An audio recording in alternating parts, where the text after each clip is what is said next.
क्या बोल रहे थे भाई कि थर्ड कॉल आउट में भी नहीं आओगे कभी? First call out amateur Olympia में men's physique.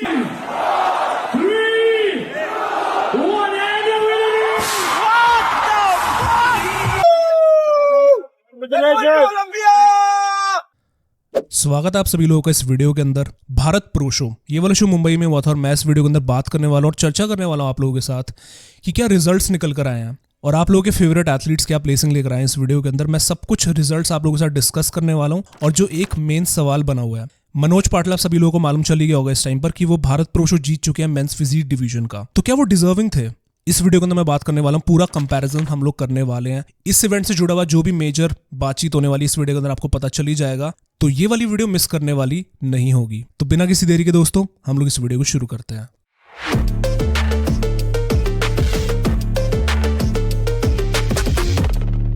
Alright, so hello Insiders, मेरा नाम है असीम और आप लोग देख रहे हो body building insider. Bharat pro show के रिजल्ट्स और स्कोर कार्ड्स के बारे में बात करने से पहले मैं बात करना चाहूंगा आप लोगों के फेवरेट एथलीट्स के बारे में। जो एथलीट्स इंस्टाग्राम पे काफी पॉपुलर हैं, वो एथलीट्स जिनको बहुत से लोग फॉलो करते हैं, उनका क्या रिजल्ट आया। शुरुआत में यहाँ पे सबसे पहले करना चाहूंगा रोहित खत्री के रिजल्ट के साथ। रोहित खत्री आप सभी लोगों को मालूम है कि एक बहुत ही फेमस यूट्यूबर है, फिटनेस इंडस्ट्री के अंदर काफी सालों से उन्होंने राज करा है।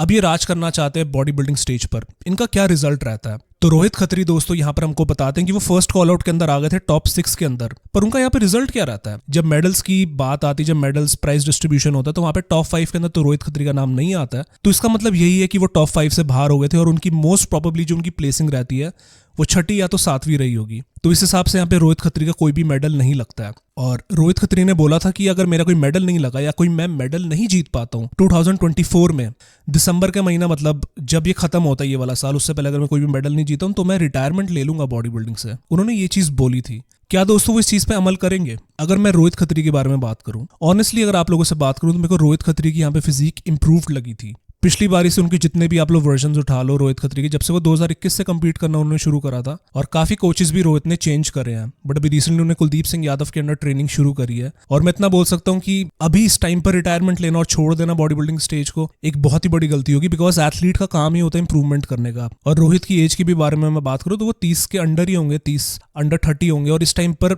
अपने प्राइम पर बॉडी बिल्डिंग छोड़ देना और इंप्रूवमेंट का ही इस टाइम पर उनके पास समय है, उस चीज को छोड़ देना, आई डोंट थिंक सो कि ये वाली कोई समझदारी की बात है। But I still do believe that कि अगर रोहित खत्री लग कर अगर मेहनत करके फुल ऑन प्रेप करते हैं बॉडी बिल्डिंग स्टेज की, तो मुझे लगता है कि वो आगे जाके कुछ ना कुछ कर सकते हैं। बट वो उन पे डिपेंड करता है, उनकी मर्जी। अगर वो छोड़ना चाहते तो वो छोड़ सकते हैं। दोस्तों उनका रिजल्ट रहता है outside of the top 5, Rohit Khatri का रिजल्ट। इसी के साथ दोस्तों मैं यहाँ पे बात करना चाहूंगा अगले एथलीट के बारे में, और इन्हीं की क्लास में जो कंपीट करते हैं, रोहित खत्री की क्लास में ही होते हैं। और इन एथलीट का नाम है दोस्तों राम गोदासारी। होप कि मैं करता हूँ इनका नाम ठीक से प्रोनाउंस कर रहा हूँ। राम ने दोस्तों इस वाले शो के अंदर 5th प्लेसिंग हासिल करी। आप लोग सोचोगे यार 5th प्लेसिंग ही तो हासिल करी, इतना क्यों हाइप कर रहा है? इनका ये पहला शो था और इन्होंने जस्ट अपनी बॉडी बिल्डिंग जर्नी स्टार्ट करी है। तो वही बात होती है दोस्तों, रोहित ना जाने कितना टाइम से कंपीट कर रहे हैं, वो टॉप 5 भी नहीं आया, लेकिन इनके पहले शो में ये टॉप 5 लेकर आ जाते हैं। तो जेनेटिक्स बहुत ज्यादा मैटर करते हैं, क्या डिसिप्लिन होता है एथलीट का, क्या मेहनत होती है एथलीट की, सारी चीजें मैटर करती है। तो राम गोदासारी ने अमेजिंग परफॉर्मेंस निकाल के दिखाई। आई थिंक सो और बेटर प्लेसिंग भी ये ला सकते थे, but 5th placing is not too bad for his first competition. तो ये इनका दोस्तों कुछ रिजल्ट रहता है और मैं इनकी अपडेट्स भी दे रहा था और मुझे इनकी फिजिक काफी इंप्रेसिव लगी थी, तो आप लोग इनको चेकआउट कर सकते हो। नेक्स्ट दोस्तों मैं यहाँ पे बात करना चाहूंगा अभिषेक यादव के बारे में। और अभिषेक दोस्तों बहुत से लोग जो है हर साल ट्यून इन करते हैं कि भाई अभिषेक ने कैसा परफॉर्म करा, अभिषेक ने क्या रिजल्ट निकाल के दिखाया। तो मैं आपको बताना चाहता हूँ कि यहाँ पे अभिषेक की प्लेसिंग 3rd आई है। अब कई लोग बोल रहे होंगे कि यार ये कैसी प्लेसिंग लेकर आए हैं, फिर से उनका प्रो कार्ड नहीं लगा, उनका गोल्ड मेडल नहीं आया। ऑब्वियसली एथलीट्स को ट्रोल करना बहुत ही आसान है और जब रिजल्ट ना निकले तो और ट्रोल करना काफी इजी हो जाता है। लेकिन इस साल मैं डेफिनेटली कह सकता हूँ कि अभिषेक की फिजिक जो हमको देखने को मिली है, खासकर उनकी बैक वाली साइड से, जो उनका एक मेजर वीक पॉइंट माना जाता है अभिषेक का, कि उनकी बैक कभी भी डेंस होके नहीं आती या फिर साइज में नहीं आती उनकी बैक। यहाँ पर उनकी बैक भी काफी इंप्रूव लग रही थी अपने पिछले वर्जन से। नॉट द बेस्ट बैक जो पूरे लाइनअप पे हमको देखने को मिली, बट इंप्रूव थी उनके हिसाब से। साथ ही में अगर आप लोग अभिषेक की फिजिक अगर आप लोग विनर के साथ भी कंपेयर करते हो, जो कि शुभम वहाँ पे विनर बनते हैं उस क्लास के, जो गोल्ड मेडल लेकर आते हैं, उनके साथ ही खड़े हुए हैं। अगर आप लोग इन दोनों की फिजिक भी कंपेयर करते हो तो डेफिनेटली शुभम ज्यादा श्रेडेड है, ज्यादा टाइट है उनकी फिजिक, बट अभिषेक भी बुरे नहीं नजर आ रहे और साइज उनका देखा जा सकता है स्टेज पे, जो कि साइज काफी टाइम से अभिषेक नहीं लेकर आ पा रहे थे। बट इस वाले कॉन्टेस्ट में अभिषेक साइज लेकर आते हैं और पिछली बार से उनका एक बेटर वर्जन हमको देखने को मिलता है। अभिषेक का इस टाइम पर रिएक्शन भी हमको उनके इंस्टाग्राम पे देखने को मिल जाता है। ऑब्वियसली एक चैंपियन मेंटालिटी है उनके पास, कर सकते हैं अगर उनको थोड़ा और टाइम मिले, मुझे ऐसा लगता है कि अभिषेक के पास एक राइट गाइडेंस है और उस राइट गाइडेंस के साथ अगर वो एक अपना प्रोटोकॉल क्रिएट कर देते हैं, मुझे लगता है कि अभिषेक कर सकते हैं in the future. But at this moment gold तो नहीं आया उनका, बट वो ब्रॉन्ज मेडल लेकर आया है। और साथ ही में हमको इस चीज़ को मद्देनजर रखना चाहिए कि अभिषेक की जो लाइनअप है, जो क्लास में वो compete करते हैं, it is one of the stacked classes of men's physique. तो ऑब्वियसली ये चीज़ें भी अभिषेक के लिए मुश्किल क्रिएट कर देती हैं प्रो कार्ड जीतना और गोल्ड मेडल लेकर आना इवन। तो ये दोस्तों अभिषेक का कुछ हिसाब किताब रहता है। मैं इनको डिफेंड नहीं कर रहा, ऑब्वियसली मैं देखना चाहता हूँ अभिषेक को सक्सीड करना, बट जो चीज़ें मुझे नजर आ रही है वो मैं आप लोगों के सामने रख रहा हूँ। बाकी आप लोग बताइए कि आप लोगों के क्या थॉट्स हैं। अच्छी लगी फिजिक तो आप लोग अच्छा बताइए, नहीं अच्छी लगी तो वो भी आप बताइए कमेंट सेक्शन में, खुला हुआ आप लोगों के ओपिनियंस के लिए। इसके बाद दोस्तों मैं यहाँ पे बात करना चाहता हूँ पंकज वर्मा के बारे में। और बहुत से लोग बोल रहे थे कि उनका भी रिजल्ट बताओ यार कि क्या रिजल्ट आया। तो दोस्तों एज सच उनका कोई रिजल्ट तो नहीं आया कि उनकी एग्जैक्ट प्लेसिंग क्या आई है, बट जब वहां पे टॉप 6 का कंपैरिजन हो रहा था तो वहां पे पंकज वर्मा को नहीं देखा जा सकता, तो मोस्ट प्रॉब्ली उनकी प्लेसिंग टॉप 6 के बाहर आई होगी। और ये इनका कुछ हिसाब किताब रहता है। फिजिक के बारे में बात करो तो इनका ये I think one of the first attempt है या फिर शुरुआती अटेम्प्ट है। ग्रो करने की बहुत गुंजाइश है। इनके कोच है सैंडी बासोया, तो मुझे लगता है कि प्रेप के अंडर ये रहेंगे, मेहनत करेंगे, डेडिकेशन करेंगे। एथलीट पे भी डिपेंड करता है वो कितना सीरियस है इस गेम के लिए। और ये कुछ पंकज वर्मा की फिजिक रहती है और रिजल्ट रहता है। तो मैंने आप लोगों को बता दिया कि क्या इनका रिजल्ट आया। इसके बाद दोस्तों हम लोग यहाँ पे बात करते हैं प्रो कार्ड के राउंड के बारे में। प्रो कार्ड मेंस फिजिक का जो हमारा निकल कर आया था, और प्रो कार्ड वाले राउंड में यानी कि प्रो कार्ड की कंपैरिजन राउंड के अंदर कुल मिला के 8 मेंस फिजिक एथलीट्स होते हैं। और जिनमें से जो एथलीट्स पहचान में आ रहे हैं वो है वरुण श्रेडेड राइनो यानी कि वरुण मल्होत्रा, कृष्णा चौहान, रवि पवार, शुभम कांदू और साथ ही में गौतम। तो ये दोस्तों कुछ पहचान में एथलीट्स आ रहे हैं। तो यहाँ पे कौन जीतता है प्रो कार्ड? थर्ड प्लेसिंग पर दोस्तों यहाँ पर आते हैं इन एथलीट का नाम है गौतम, और ये जीत जाते हैं यहाँ पे अपना प्रो क्वालिफायर्स में अपना प्रो कार्ड जीत जाते हैं। ये थर्ड प्लेसिंग के प्रो कार्ड विनर होते हैं। सेकंड प्लेसिंग के प्रो कार्ड के विनर की बात करूं तो यहाँ पे रहते हैं रवि पवार। रवि पवार ने दोस्तों एक ऐसा पैकेज यहाँ पे दिखाया है जो कि मुझे लगता है कि पिछली बार से मच इंप्रूव्ड अपना ये वर्जन लेकर आए थे। ज्यादा डिटेल्स इनकी शरीर पर नजर आई थी, conditioning was looking on point. एक स्केरी वर्जन जो हम लोग एक्सपेक्ट कर रहे थे उनकी तरफ से, जो हम अपडेट्स में देखा करते थे, वो फाइनली हमको रवि की तरफ से स्टेज पर भी देखने को मिल गया। तो मैनी कांग्रेचुलेशंस टू हिम। मैंने इनकी जर्नी भी फॉलो करी है तो मुझे काफी खुशी हो रही है इनको देखते हुए जब ये प्रो कार्ड अपना जीत जाते हैं। इसके बाद मैं यहाँ पे बात करूंगा शुभम कांदू के बारे में, जो कि अनस्टॉपेबल सिड के एथलीट है। और शुभम ने दोस्तों यहाँ पर जीत लिया ओवरऑल मेंस फिजिक का प्रो कार्ड विनर ये बने हैं। मैं बोलना चाहूंगा कि मैनी कांग्रेचुलेशंस टू शुभम और साथ ही में उनके कोच अनस्टॉपेबल सिड सिद्धांत भाई। मुझे ऐसा लगता है कि सिद्धांत भाई की टीम से हर साल कोई ना कोई जीत रहा है, तो एक अच्छी प्रोग्रेशन में उनकी टीम बनते हुए नजर आ रही है यहाँ पे। And I can not imagine नहीं कर सकता कि इस टाइम पर कितने सारे एथलीट्स उनके जीत रहे हैं, देखकर बहुत ही अनरियल सा लग रहा है। तो यहाँ पर दोस्तों मैं कांग्रेचुलेट करना चाहता हूँ शुभम को। और बाकी यहाँ पे अगर फिजिक के बारे में बात करी जाए तो यहाँ पे शुभम की फिजिक में वो विथ थी, वो कंडीशनिंग थी। अगर आप उनका मिड सेक्शन देखोगे तो बिल्कुल वहां पे एकदम श्रेडेड था। जो डिटेल्स होती है, जो एक्सपेक्ट करी जाती है मेंस फिजिक एथलीट से, वो उन्होंने यहाँ पे दर्शाई। तो इस कारण की वजह से वो यहाँ पे ओवरऑल चैंपियन बने हैं। और हालांकि यहाँ पे रवि पवार काफी क्लोज नजर आ रहे थे शुभम के। प्रो शो में वो जीत जाते शुभम से, तो उसके बारे में हम लोग बाद में बात करेंगे, लेकिन फिलहाल प्रो कार्ड वाले राउंड के अंदर शुभम जीत जाते हैं। इसके बाद दोस्तों हम लोग यहाँ पे बात करते हैं प्रो शो के बारे में। अब प्रो क्वालिफायर्स के बारे में बात हो चुकी है, प्रो कार्ड विनर्स के बारे में बात हो चुकी है, तो सेंस बनती है कि हम लोग बात करेंगे यहाँ पे प्रो शो के विनर्स के बारे में। और प्रो शो विनर्स दोस्तों कुछ इस तरीके से रहते हैं। शुरुआत दोस्तों हम लोग यहाँ पे करते हैं मेंस क्लासिक फिजिक के बारे में। और मेंस क्लासिक फिजिक में यहाँ पे मैंने आपको कल ही रिपोर्ट कर दिया था कि यहाँ पे आनंद यादव भाई ने जीत लिया और प्रो शो जीतकर ओलंपिया जा रहे हैं वो अगले साल। जिनके साथ उन्होंने कंपीट करा था, जो कि सेकंड प्लेसिंग लेकर आए, जो कि हार गए थे उनके साथ जिन्होंने कंपीट करा था, इनका नाम है हामिद मेहरबानी। और इन दोनों के बीच में दोस्तों हम लोग कंपैरिजन अगर करते हैं यहाँ पे, दोनों की फिजिक्स यहाँ पर टॉप 2 के अंदर आती है। फिजिक के बारे में हम लोग यहाँ पे चर्चा करते हैं तो यहाँ पे आनंद यादव भाई के आप लोग यहाँ पे लेग्स देख सकते हो। खासकर मुझे यहाँ पे लेग्स आनंद यादव भाई की ज्यादा प्रेफर मैं कर रहा हूँ, क्योंकि उनके लेग्स पे ज्यादा बल्क है। जो उनके कंपेटिटर है उनके लेग्स इतने ज्यादा साइज नहीं है वहां पर। अगर आप स्पेशली फ्रंट क्वाड के बारे में बात करो, ज्यादा वेल सेपरेटेड क्वाड्स मेरे को आनंद यादव के यहाँ पे नजर आ रहे हैं। और इसी के साथ हम लोग यहाँ पे बढ़ते हैं साइड पोज की तरफ। और साइड पोज में यहाँ पे आनंद यादव खा जाते हैं लिटरली उनको ये वाले पोज में। आप उनकी यहाँ पे अगर अपर बॉडी देखते हो तो साइड चेस्ट पे, खासकर उनकी चेस्ट की बात कर लो, यहाँ पर आप उनके आर्म्स और शोल्डर की बात कर लो, वहाँ पे ज्यादा पॉप कर रहे हैं, ज्यादा वहाँ पे डायमेंशन नजर आ रही है मसल में। वहीं पे कंपेयर करते हैं उनको कंपेटिटर के साथ, तो वहाँ पे मसल इतनी ज्यादा नजर नहीं आ रही, इतनी पॉप नहीं कर रही है उनकी मसल, या फिर इतनी है भी नहीं साइज के मामले में। और यहाँ पे मैं तारीफ करना चाहूंगा इनके कंपेटिटर की, हामिद की, जो कि साइड चेस्ट वाले पोज के अंदर जो उनके क्वाड्स देखे जा सकते हैं यहाँ पे ज्यादा साइज दिखा रहे हैं, जो कि फ्रंट वाली साइड पर आनंद यादव दिखा रहे थे। साइड पोज पर मेरे को हामिद के क्वाड ज्यादा बेटर लग रहे हैं। और इसी के साथ हम लोग बढ़ते हैं यहाँ पे बैक डबल बाइसेप्स पे। और बैक डबल बाइसेप्स पे कहानी कुछ इस तरीके से रहती है।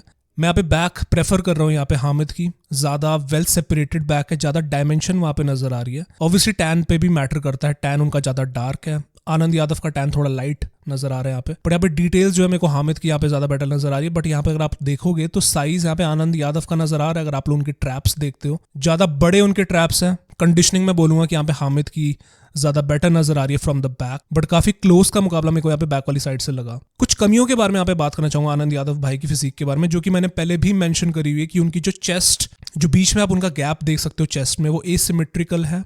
वहां पे मसल वहां पे नहीं देखी जा सकती है। उनके कंपेटिटर की बात करो तो वहां पे उनके पास इतना साइज नहीं था उनको चैलेंज करने के लिए। काफी क्लोज का मुकाबला था यहाँ पे इन दोनों के बीच में, तभी इन दोनों को ही जजेस ने यहाँ पे बुलाया और कॉल आउट करवाई है। आनंद यादव यहाँ पे फॉर्चुनेटली जीत जाते और क्वालिफाई कर चुके हैं यहाँ पे। बट यहाँ पे इंस्टाग्राम पे एक कंट्रोवर्सी बन गई। जो उनके कंपेटिटर है हामिद मेहरबानी ने यहाँ पे एक पोस्ट डाली इंस्टाग्राम पे, जहाँ पे कि वो खुश नहीं है डिसीजन से और बिलीव नहीं हो रहा कि उनको कि वो हार गए हैं। वो इस कैप्शन के अंदर लिखते हैं कि वो ऐसा मानते हैं कि वो ज्यादा कंडीशन थे, उनकी वेट ज्यादा छोटी थी, तो उनको लगता था कि उनको जीतना चाहिए। ऑब्वियसली दोस्तों ये कुछ हिसाब किताब रहता है। आनंद यादव मुझे लगता है कि यहाँ पे काफी बढ़िया अपना वर्जन लेकर आए थे, माइनस कुछ जो उनकी बॉडी पे वीक पॉइंट्स है मैंने जो कि मेंशन करे हैं यहाँ पे आप लोगों के सामने। मैं आप लोगों से जानना चाहूंगा कि आपको हामिद मेहरबानी की फिजिक ज्यादा बेटर लग रही थी या फिर आनंद यादव की। क्यूडोस तो आनंद यादव, मैं यहाँ पे उनको कांग्रेचुलेशंस कहना चाहता हूँ कि वो ओलंपिया जा रहे हैं। यहीं पे दोस्तों क्लासिक फिजिक में यहाँ पे 5th प्लेसिंग पे यहाँ पे एक इंडियन एथलीट आता है जिनका नाम है जिनीव वर्गीस, और ये बाहर रहते हैं, इंडिया में compete करने के लिए आए थे, बट इंडियन एथलीट है। तो ये दोस्तों यहाँ पे 5th प्लेसिंग लेकर आते हैं और बाकी जितने भी इंडियंस ने compete करा वो बाहर आते हैं टॉप 5 के। और ये हमारा क्लासिक फिजिक का प्रो शो रहता है। और इसके बाद मैं फाइनली बात करना चाहूंगा मेंस फिजिक के बारे में। और मेंस फिजिक का जो हमारा प्रो शो रहता है, सभी को मालूम चल चुका है कि मनोज पाटिल ने जीत लिया है प्रो शो और उन्होंने हरा दिया अमित आगरे को। तो फाइनली यहाँ पे हमारे सामने स्कोर कार्ड्स देखे जा सकते हैं और यहाँ पर 11th प्लेस पर आते हैं, यानी कि लास्ट प्लेसिंग पर आते हैं पंकज गजवानी। पंकज गजवानी ऑलमोस्ट 3 साल पहले अपना प्रो कार्ड जीते थे और अभी अपना कमबैक कर रहे थे। यहाँ पर लेकर आते हैं 11th प्लेसिंग। तो यही उम्मीद करता हूँ कि अपने अगले कंपटीशन के अंदर और साइज लेकर आएंगे और इम्प्रूवमेंट लेकर आएंगे। बस इतना ही बोलना चाहूंगा। बाकी यहाँ पे 10th प्लेसिंग पर आते हैं नावेद अली, जो कि इकलौते एथलीट थे जो कि बाहर से आ रहे थे, अकेले फॉरेन एथलीट थे। तो नावेद अली यहाँ पर आते हैं 10th प्लेसिंग पे 50 पॉइंट्स के साथ। इसके बाद आते हैं 9th प्लेसिंग पे गौतम, जो कि जस्ट हाल ही के अंदर अपना प्रो कार्ड जीते थे और इसी शो के अंदर प्रो कार्ड जीते थे। तो प्रो शो में डेब्यू वाले शो में अपना 9th प्लेसिंग यहाँ पर लेकर आते हैं। नेक्स्ट यहाँ पर आते हैं सुरजीत डे से दोस्तों काफी एक्सपेक्टेशन थी। इनकी फिजिक अपडेट्स बहुत ही ज्यादा वहां पे इंप्रेसिव लग रहे थे, मतलब कमाल की अपडेट्स अपनी ये दिखा रहे थे। बट यहाँ पर ये लेकर आते 8th प्लेसिंग। शो में जाने से पहले लग रहा था कि सुरजीत सबको शॉक कर सकते हैं और मैं पर्सनली काफी ज्यादा एक्साइटेड था इनको देखने के लिए। फिजिक मेरे को यहाँ पे इनकी काफी डेंस मसल इनकी नजर आ रही थी और काफी थिकली डेवलप्ड इनकी मसल्स यहाँ पे नजर आई थी। इवन उनके लेग्स भी काफी इंप्रेसिव थे। आई डोंट नो इनके साथ ऐसा क्या हो गया था। मोस्ट प्रॉब्ली ये इतने ज्यादा शार्प नहीं दिख रहे होंगे स्टेज पे, इस कारण की वजह से इनको जजेस ने 8th प्लेसिंग पे रखा है। 7th प्लेसिंग की बात करी जाए तो यहाँ पर आते हैं राजा अजीत। और राजा जी, जैसे कि मैंने बोला था, going into the updates, going into the show, मुझे लग रहा था कि काफी बढ़िया कंडीशन लेकर आएंगे, बट फुलनेस कहीं ना कहीं राजा की फिजिक पर नजर नहीं आ रही थी। आप लोग जानते हो कि एक चीज जो कि राजा मिस करते हैं अपनी फिजिक पर, वो है एक डेंस साइज, जो कि सुरजीत डे यहाँ पे बहुत ही अच्छी तरीके से दिखा रहा है। अब दोनों की फिजिक के अंदर जरा कंपैरिजन करके देखोगे कितनी डिफरेंट है। सुरजीत जहाँ पे कितने थिकली डेवलप्ड मसल्स अपनी दिखा रहे हैं, मसल बेलीज दिखा रहे हैं, वहीं पर राजा की फिजिक कितनी शार्प नजर आ रही है। और हम लोग यहाँ पे सिर्फ इमेजिन नहीं कर सकते कि अगर राजा जीत सुरजीत के लेवल वाली फुलनेस लेकर आए और सुरजीत राजा जीत जैसी कंडीशनिंग लेकर आए, तो आप लोग खुद ही सोचो कि दोनों ही कितना ही बढ़िया परफॉर्म कर सकते थे इस वाले शो में। मुझे सबसे पहले बहुत ज्यादा डिसअपॉइंटिंग फील हो रहे हैं इन दोनों के लिए, बट मेरे को उम्मीद है कि ये दोनों ही अभी काफी यंग है, मुझे लगता है कि आगे जाके काफी अच्छा कर सकते हैं ये दोनों। दोस्तों इनकी कुछ प्लेसिंग रहती है। इसके बाद मैं यहाँ पे बात करना चाहूंगा 6th प्लेसिंग के बारे में। और 6th प्लेसिंग पर यहाँ पर आते हैं शुभम कांदू। और शुभम कांदू आप सभी लोगों को मालूम है कि यहाँ पे ओवरऑल चैंपियन बने थे, ओवरऑल टाइटल इन्होंने जीता था प्रो कार्ड का मेंस फिजिक में। अनफॉर्चुनेटली कहीं ना कहीं मेरे को ऐसा लगा कि इनकी कंडीशनिंग यहाँ पे स्लिप हो गई और जिस कारण की वजह से रवि पवार ने उस चीज़ का फायदा उठाया और वो चले गए टॉप 5 में और शुभम नहीं जा पाते अनफॉर्चुनेटली। तो यहाँ पर 6th प्लेसिंग पर आते शुभम और ये हमारा कुछ रहता है टॉप 6 तक का मामला। फिलहाल टॉप 5 हमारे एथलीट्स कौन से रहते हैं इस डिवीजन में। तो अब मैं 5th प्लेसिंग की बात करूं तो यहाँ पर आते संदीप साहू, जिन्होंने कि जस्ट रिसेंटली जो कजाकिस्तान का प्रो क्वालिफायर्स हुआ था वहां पे इन्होंने अपना प्रो कार्ड जीता था। ये यहाँ पे compete करते हैं अपने दूसरे प्रो शो में और दूसरे प्रो शो में इनका रिजल्ट रहता है कि ये 5th प्लेसिंग लेकर आते हैं। फिजिक की यहाँ पे बात करी जाए तो यहाँ पे इनकी मेरे को चेस्ट काफी फिल्ड आउट लग रही थी, काफी बढ़िया जेनेटिक से कैरी करते हैं when it comes to the chest.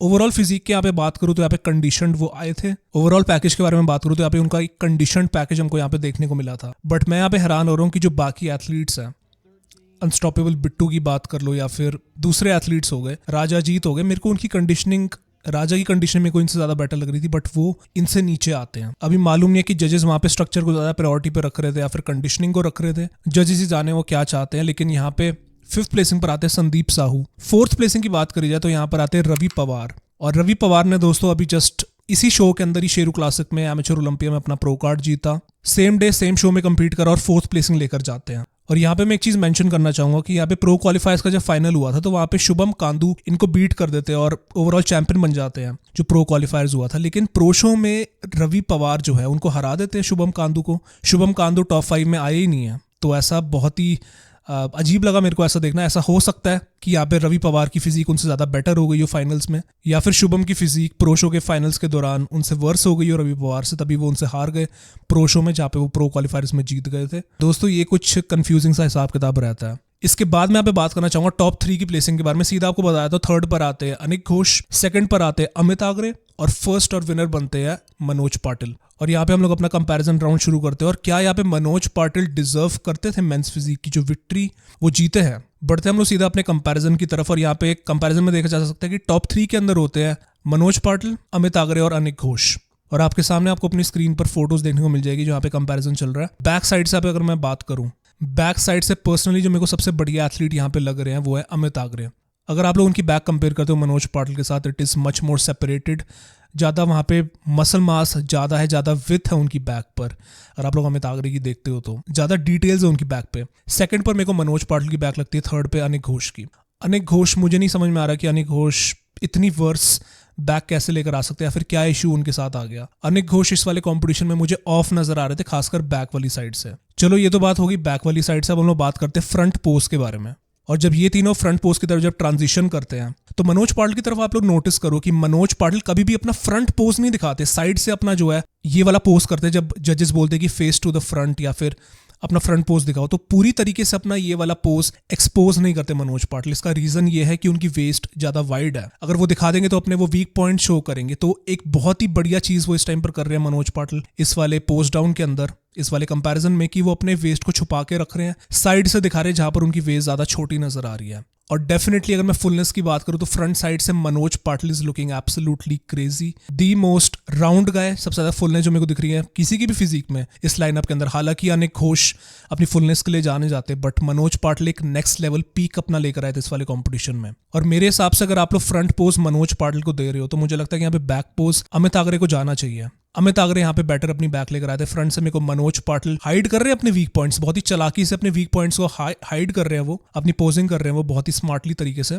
और ये चीज मैं आपको दिखाना चाहता था। अनिक घोष की यहाँ पे मैं बात करूँ तो यहाँ पे कहीं ना कहीं मेरे को उनकी बॉडी सॉफ्ट नजर आ रही है। कहीं ना कहीं उन्होंने अपने शरीर पर वाटर होल्ड करके रखा हुआ है और ये चीज उनको तंग कर रही है इस वाले शो में। मुझे ऐसा पर्सनली फील होता है, मुझे नहीं पता कि आपको ऐसा फील होता है कि नहीं। बट अगर अनिक घोष पीक करके आते इस वाले शो में, मुझे लगता है कि इस टाइम पर वो विजेता होते और वो ओलंपिया जाते अगले साल। वो ये वाला शो जीत सकते थे और बहुत ही ज्यादा पोटेंशियल था अनिक के अंदर। मुझे ऐसा लग रहा था कि अगर वो शार्प आते, शार्पनेस के साथ ज्यादा हार्ड एक मसल लेकर आते हैं, ऑब्वियसली फुलर पैकेज भी उनकी तरफ से एक्सपेक्ट करा जा रहा था। तो ये तीनों ही चीजों के अंदर उन्होंने मार खाई और वो यहाँ पे मेरे को सबसे लीस्ट फेवरेट लग रहे हैं। मुझे बोलते हुए बिल्कुल अच्छा नहीं लग रहा बिकॉज अनिक घोष मेरे फेवरेट एथलीट है, बट यहाँ पे उनके सामने अमित आगरे और जो मनोज पाटिल फिजिक लेकर आए थे, इट वॉज मच सुपीरियर। यहाँ पे दोस्तों सीधी सी बात है, यहाँ पे मेरे को fullness wise Manoj Patil better लग रहे हैं। कंडीशनिंग वाइज मेरे को अमित आगरे की कंडीशनिंग ज्यादा बेटर लग रही है। स्ट्रक्चर वाइज मेरे को अनिक घोष ज्यादा बेटर लग रहे हैं। तो ये तीनों एस्पेक्ट्स के अंदर तीनों ही बॉडी बिल्डर्स अपनी अलग अलग खूबी दिखा रहे हैं। तो यहाँ पे जजेस ने चूज करा मनोज पाटिल को, उन्होंने यहाँ पे विक्ट्री हासिल करी और वो जा रहे अगले साल ओलंपिया में। अनिक अगर यहाँ पे मुझे लगता है कि अगर डायल्ड इन होकर आते तो उनका डेफिनेटली चांस था अगले साल ओलंपिया जाने का। बट मुझे पता है कि अगले शो के अंदर जब भी वो कंपीट करेंगे वो कुछ ना कुछ नेक्स्ट लेवल अपना लेकर आएंगे और अपनी फुल तैयारी के साथ आएंगे। दोस्तों ये कुछ रहता है मेंस फिजिक का कंपैरिजन। आप लोग बताओ कि आपको इन तीनों में से कौन से एथलीट सबसे ज्यादा बेटर लग रहे थे ओवरऑल। मैंने जैसे कि बताया मेरे को बैक साइड से और कंडीशनिंग वाइज अमित आगरे ज्यादा बेटर लगे। मनोज पाटिल मेरे को बेटर फुलनेस के साथ यहाँ पे नजर आ रहे थे और अपनी वीकनेसेस बहुत ही स्मार्टली तरीके से यहाँ पे वो छुपा रहे थे। और यहाँ पे अनिक घोष का मेरे को सबसे बेटर और बढ़िया स्ट्रक्चर लग रहा था। और दोस्तों ये हमारा कुछ रहता है मेंस फिजिक का प्रो शो का रिजल्ट और जो कंपैरिजन था। आप लोग बताइए अपने थॉट्स कि आपको कौन लगता है कि किसको जीतना चाहिए था ये वाला शो। बहुत से लोग डिवाइडेड यहाँ पे नजर आ रहे। कई लोग कह रहे कि अमित आगरे को जीतना चाहिए था, तो कई लोग खुश हैं कि यहाँ पे मनोज पाटिल जीत गए हैं। मैं काफी खुश हूँ मनोज पाटिल के लिए और मुझे लगता है कि वो काफी परेशानी उन्होंने झेली है and now he has finally won. और एक कमबैक स्टोरी किसको नहीं पसंद है। तो यहाँ पे मनोज पाटिल ने वो कमबैक स्टोरी करके दिखाई है, इसलिए ये वाली चीज़ एक बहुत ही बड़ी चीज़ बन जाती है। यहीं पे दोस्तों अगर मैं इवेंट के बारे में यहाँ पे बात करूँ कुछ चीज़ों के बारे में, तो यहाँ पे गेस्ट पोजिंग हमको देखने को मिलती है और स्केल्सिंस्की की तरफ से, जो कि आप लोग देख सकते हो स्क्रीन पे। ऑब्वियसली पहली बार आई थिंक सो वो इंडिया पे आए हैं और उनको एक बहुत ही बढ़िया वेलकम देखने को मिला हमारे इंडियन फैंस की तरफ से, वो भी हैरान हो गए होंगे। इसके बाद दोस्तों मैं यहाँ पे बात करना चाहूंगा लास्ट चीज, जो कि है शेरू क्लासिक का लाइव स्ट्रीम। मुझे बताते हुए सही बताऊं तो बहुत ही दुख हो रहा है कि जिन लोगों ने भी पे करा है शेरू क्लासिक वालों की लाइव स्ट्रीम के लिए, बिकॉज उन्होंने कोई भी लाइव स्ट्रीम करी ही नहीं। हालांकि पैसे ले लिए इन्होंने कस्टमर्स से, लेकिन लाइव स्ट्रीम तो करके ही नहीं दिखाई इन लोगों ने। तो ये चीज़ मैं बोलूँगा कि बहुत ही बुरी बात है। अगर जिन लोगों ने भी पे करा है, मैं आप लोगों के लिए बुरा फील कर रहा हूँ कि आप लोगों ने इनको पे करा है। मैंने खुद इनको 500 रुपये पे करे थे लाइव स्ट्रीम के लिए, बट इन्होंने लाइव स्ट्रीम करके ही नहीं दिखाई है। तो शेरू क्लासिक अभी भी मैं बोलूँगा कि इनको अपनी काफ़ी सारी चीज़ें ठीक करने की जरूरत है, खासकर इवेंट से जुड़ी हुई चीज़ों के बारे में अगर मैं बात करूँ, और लाइव स्ट्रीम्स उनमें से एक। और as a fan, as a body building fans हम लोग डिजर्व करते हैं एक लाइव शो देखना, जब इंडिया में एक बड़ा बॉडी बिल्डिंग शो हो रहा है, इकलौता एक बॉडी बिल्डिंग शो हो रहा है IFBB का, तो हम लोग लाइव देखना डिजर्व करते हैं। तो बस दोस्तों मैं ये बोलना चाहूँगा शेरू क्लासिक के बारे में। ये साल का शेरू क्लासिक हुआ ख़त्म। और बाकी दोस्तों ये था हमारा रिजल्ट और रिव्यू हमारा भारत प्रो शो का और एमेच्योर ओलंपिया का। आपको रिजल्ट कैसा लगा आप लोग कमेंट करके बताइए। Like, subscribe, share. आगे की वीडियोस के लिए आप लोग स्टे ट्यून्ड रहिए, बिकॉज अपडेट्स आने वाली है। साथ ही में रिएक्शन जो होने वाला है भारत प्रो शो का, इसके बाद आपको देखने को मिल जाएगा। तो मैं आप सभी लोगों को मिलता हूँ अगली वीडियो के साथ। तब तक के लिए अपना ख्याल रखिए। Till then take care and bye bye.